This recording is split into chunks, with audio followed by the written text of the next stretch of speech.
Hey guys, welcome back to the world of English exams.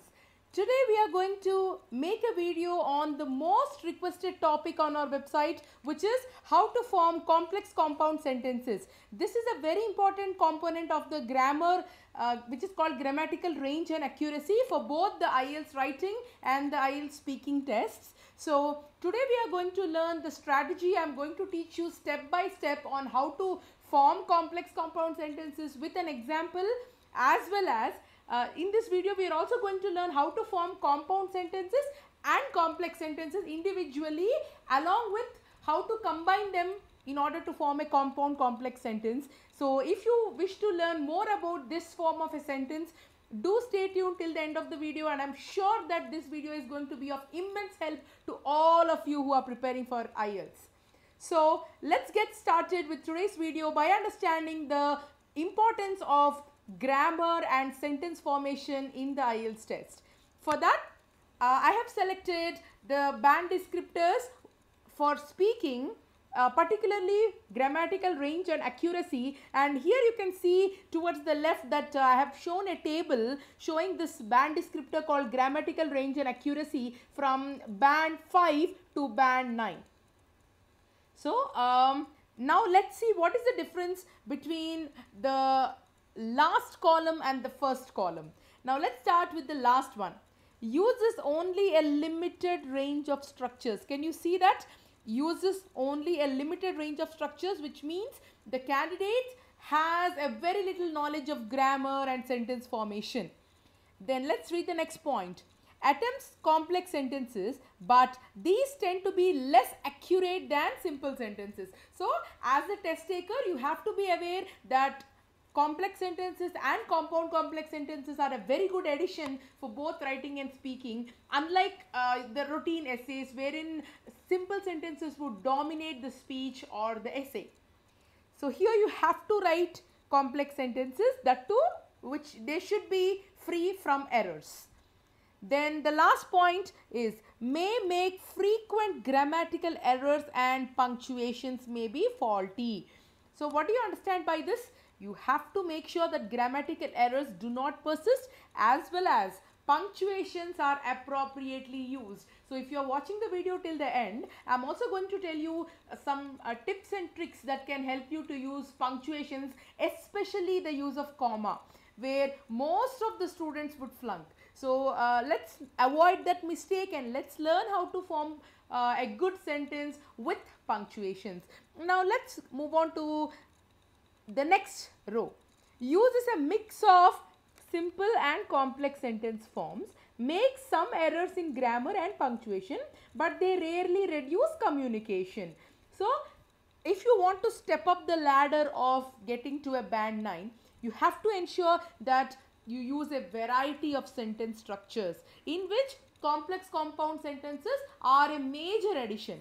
Now let's move on to band 7. Uses a variety of complex structures. So here lies the trick, guys.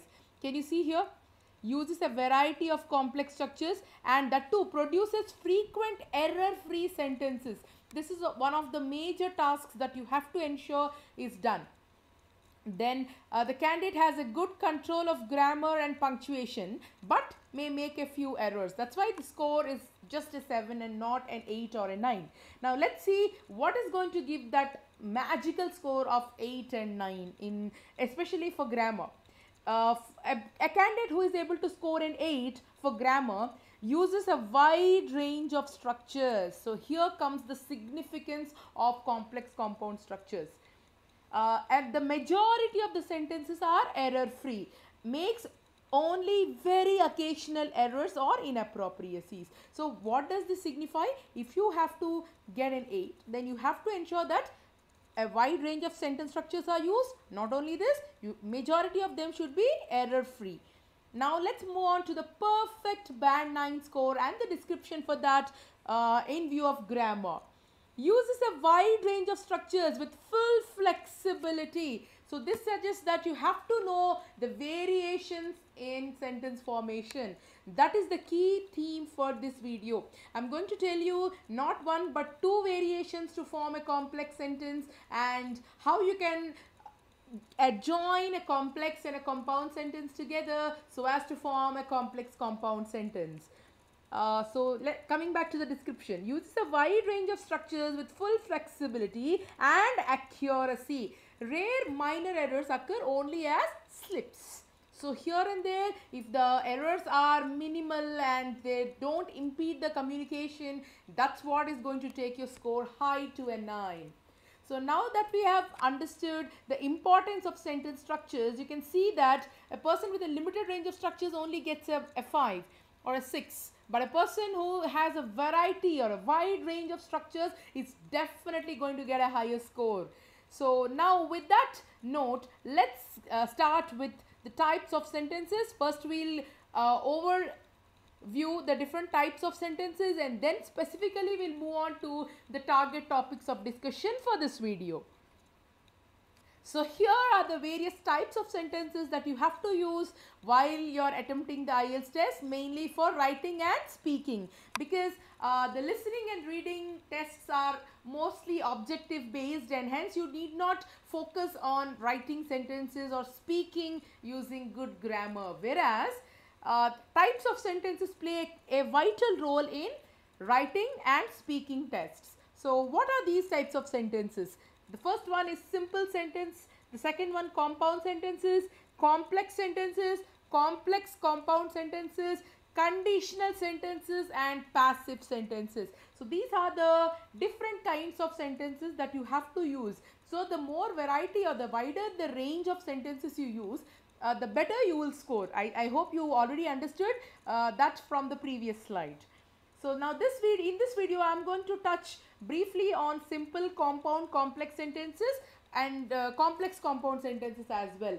And for conditionals and passive sentences, we are soon going to come up with useful and informative videos on our YouTube channel, World of English Exams. So do check those videos out. For this video, we are going to focus on simple, compound, complex and complex compound sentences. Basically, why I am giving you the knowledge of simple, compound, complexes only to help you to understand complex compound sentences in a better way. Let's start with some of the basic requirements to form a complex sentence, and of course, so as we learn the sentences, you will also eventually learn how to form a complex compound sentences. So shall we start it, guys? Fine. So let's not wait. The first concept that everybody should know while forming a complex compound sentence is dependent clauses and independent clauses. Guys, let me tell you that the importance of dependent and independent clauses in Ielts is immeasurable. It's very, very important. So let's check out this. A dependent clause. So what does the name dependent indicate? The name indicates that the sentence cannot exist on its own. It has to depend on something else, so which we call it as an independent clause. So a dependent clause should always depend on an independent clause, otherwise it cannot exist on its own. So now by definition, dependent clauses would mean that they would contain what is called as a half sentence. A dependent clause is also called as a subordinate clause. Let me repeat it. A dependent clause is also called subordinate clause, and why it is called subordinate is because it is going to begin with a subordinating conjunction or a relative pronoun. So it's going to begin either with a relative pronoun. Relative means it connects two ideas together, and a subordinating conjunction. Conjunctions also would join two sentences together. So here we are joining two sentences so as to frame a complete meaning. I'm soon going to show you some examples of how to use dependent clauses, so do stay tuned. Not only that, I'm also going to provide you with an easy shortcut formula to remember the dependent clauses and use them effectively. So examples of dependent clauses are only if, which, who, when, where, however, whatever, whenever, wherever, this, that, although, even though, even if, because, before, after, unless, until, since. So all these words are called dependent, all these words are used to form dependent clauses, and these are called subordinating conjunctions, and some of them like which, who, whatever, whenever. They are also called relative pronouns.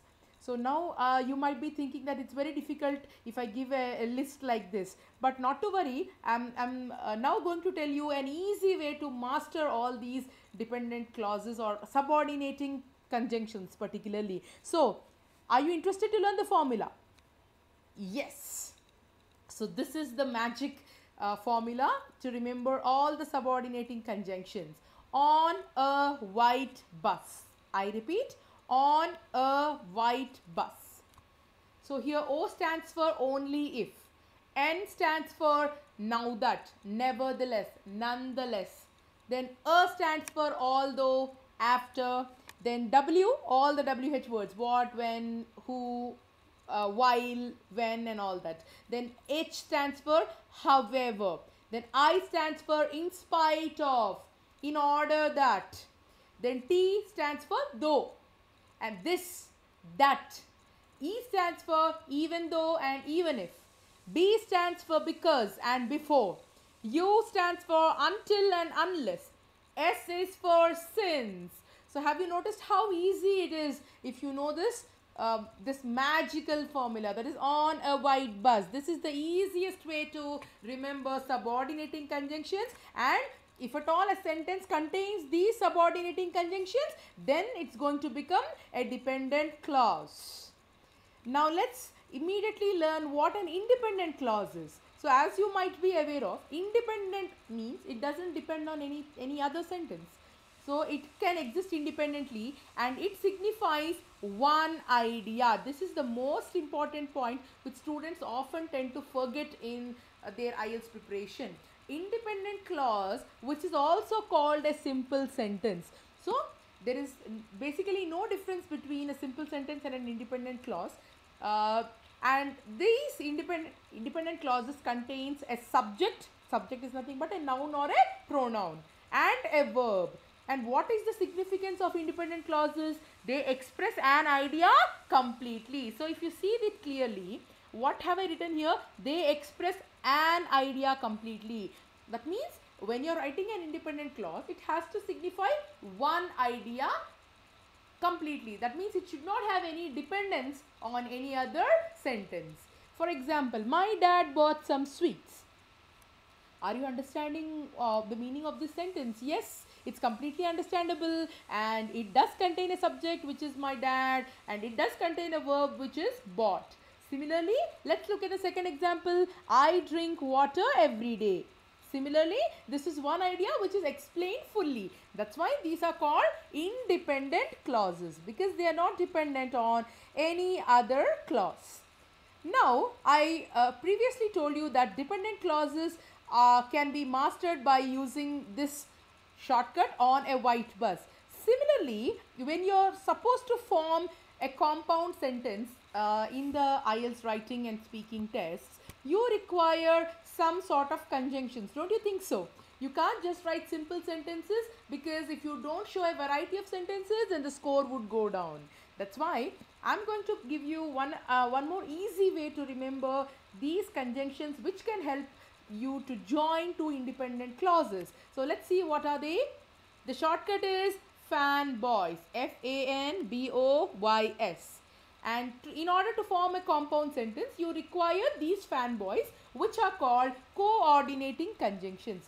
Guys, do not confuse between subordinating conjunctions and coordinating conjunctions. Subordinating conjunctions can be remembered by on a white bus. Then coordinating conjunctions are used to form a compound sentences. And what is the shortcut for that? Fanboys.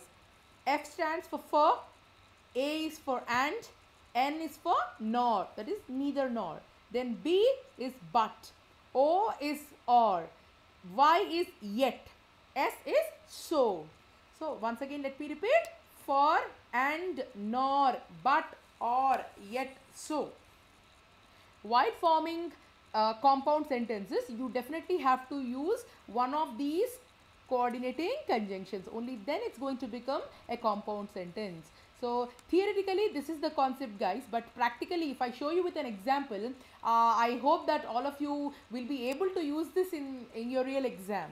So let's see the simple formula to form compound sentences. Yes, this is as simple as this. Any compound sentence should begin with an independent clause, that is one idea, one full idea. Along with that, next you have to indicate a coordinating conjunction, followed by that one more independent clause. It's as simple as that. If you clearly observe, I haven't added any dependent clause here. Did you see how easy it is to form a compound sentence? All you need to have is two independent clauses, and you need to know the secret formula, that is fanboys, in order to join these two independent clauses together. Let's look at an example. She ate a pizza and he ate a burger. As simple as that. Now, the first sentence, she ate a pizza, is an independent clause because it's signifying a subject, a verb, and it does have a full meaning, isn't it? Now comes the main thing, guys. Have you observed that after the independent clause I have indicated a comma here? That is the thing which most of the candidates would miss. So after watching this video, do practice writing compound sentences with following this formula. So she ate a pizza, comma, because I am signifying that the first idea is completed. Then I am using a coordinating conjunction, which in this case is and. Then I am joining it with another independent clause, which is he ate a burger. So this is also an independent clause, as it has a subject, that is he, and it has a verb, that is ate. So now you can use the space in the comment section to type in the compound sentences, and if you wish me to check it and revert back to you whether it's correct or not, I would be more than happy to assist you with that. So this is a compound sentence. I hope all of you might have learnt it clearly now. Now let's check out how to form complex sentences, and let me tell you that people think that complex sentences are most confusing and you can't form it, but let me introduce two simple ways of forming complex sentences which you can definitely and easily use it in the Ielts test. Okay, so this is the secret formula to form complex sentences. Of course, it's an open secret. Then the first method to form complex sentences is to join a dependent clause followed by an independent clause. I repeat, first you will write a dependent clause, then you will write an independent clause. Have you observed what I have indicated within the brackets here? After the dependent clause, using a comma is mandatory. You have to use a comma if you are starting a complex sentence with a dependent clause. So now let's look at an example for that. So dependent clauses can start with any of the subordinating conjunctions. A sentence which contains a subordinating conjunction, that is on a white bus. So, and we have seen some examples of that, right? So using these subordinating conjunctions, now let's form a dependent clause. Followed by that, I am also going to write an independent clause. As simple as that. Please look at the first sentence. Although it was raining heavily. So the moment I use although, it's an indicator that I have started it with a dependent clause. Although it was raining heavily. Guys, imagine if I stop the sentence here, does it make any meaning? Although it was raining heavily. So then you would get a doubt, like what happened? What happened although it was raining heavily? For the complete meaning, I have to indicate an independent clause, which is we went out. So even though the first phrase is not there, this sentence, we went out, has a meaning, isn't it? So this is the first method to form a complex sentence. What is that? Dependent clause plus independent clause with a comma after the dependent clause. If you can use this formula, guys, nothing like that, you can form wonderful sentences in Ielts. So now the other way to form a complex sentence, let me not complicate it, let me put it in the easiest way possible. Just interchange the two clauses and you're done. That is independent clause plus dependent clause. But the point to remember here is that there is no comma in this sentence structure. Okay, so only if you start a complex sentence with a dependent clause are you going to add a comma. So if you are starting the sentence with an independent clause, there is no requirement to add a comma. Just like this, just interchange it. We went out although it was raining heavily. Have you observed that after the independent clause, that is we went out, I did not add a comma. So this is also another method to form a complex sentence. So let me just recapitulate. Dependent clause, comma, independent clause, or independent clause, no comma, then continue it with a dependent clause. So these are the two methods to form a complex sentence. Now we have understood how to form a compound sentence and a complex sentence, right? So what are we delaying? We have to learn how to form complex compound sentences. These are a very easy method to form a sentence. However, we do not realize their importance. That's it. So now let's look at the definition of it before I give you an example and I explain it just like I did it. Okay, so by definition, a complex compound sentence is the one which contains two or more independent clauses and at least one dependent clause. So it has to contain a minimum of one dependent clause, and the number of independent clauses can be two or more depending on how many ideas we are linking together. If you find this confusing, an easy way to remember is write a complex sentence, join it with a compound sentence, and you're done. So a complex sentence plus a compound sentence would make up a complex compound sentence. So now let's look at a formula for this, and let me tell you what is a complex compound sentence by taking this example. Okay, so this is the example that we are going to take for learning the complex compound sentences. So let's read it. When I was 10, my dad gifted me a bike. So I felt very happy. Have you seen that there are three ideas here? The first idea is talking about the age, when I was 10. The second idea is talking about what happened during that age. My dad gifted me a bike. Then the third thing is the resultant expression or my feeling. I felt very happy. Now when I have three simple ideas like that, and if I want to combine them into one sentence, then that is called a compound complex sentence or a complex compound sentence, whatever way you wish to. But for your easier understanding, let me break it into individual segments and teach you. So this first clause, that is when I was 10. Now if I stop the sentence here, let's imagine that the rest of the sentence doesn't exist. When I was 10, are you getting any meaning in this, guys? No, right? So that means it's a dependent clause, and this when is a subordinating conjunction. Then let's move on to the second part of the sentence. My dad gifted me a bike. So even if the other two sentences do not exist, this particular sentence has a full meaning. That's why it is an independent clause. Now if I join both these sentences together, when I was 10, comma, because I'm starting with a dependent clause, using a comma is mandatory. So when I was 10, my dad gifted me a bike. So if I stop the sentence here, it's going to be a complex sentence. That's why I have indicated that one dependent clause plus one independent clause together is a complex sentence. Now let's forget about the dependent clause. Let's forget about it. Let's look at this sentence. My dad gifted me a bike, so I felt very happy. Because I used a coordinating conjunction so, you remember a fanboys, guys? So S stands for so, isn't it? So my dad gifted me a bike, comma, so I felt very happy. While forming a compound sentence, using a comma after the first independent clause is mandatory. So that's why this part of the sentence, the second part of the sentence, is a compound sentence. Right? So now what am I doing? I am combining all the three of them. So that results in this sentence, when I was 10, my dad gifted me a bike, so I felt very happy. Now this is what is called a complex compound sentence, because I am joining a complex sentence with a compound sentence. And going back to the definition, we have understood that this is a sentence which contains two or more independent clauses. So minimum of two independent clauses need to be there, and at least one dependent clause need to be there. So here we can see clearly that there are two independent clauses, which are my dad gifted me a bike and I felt very happy.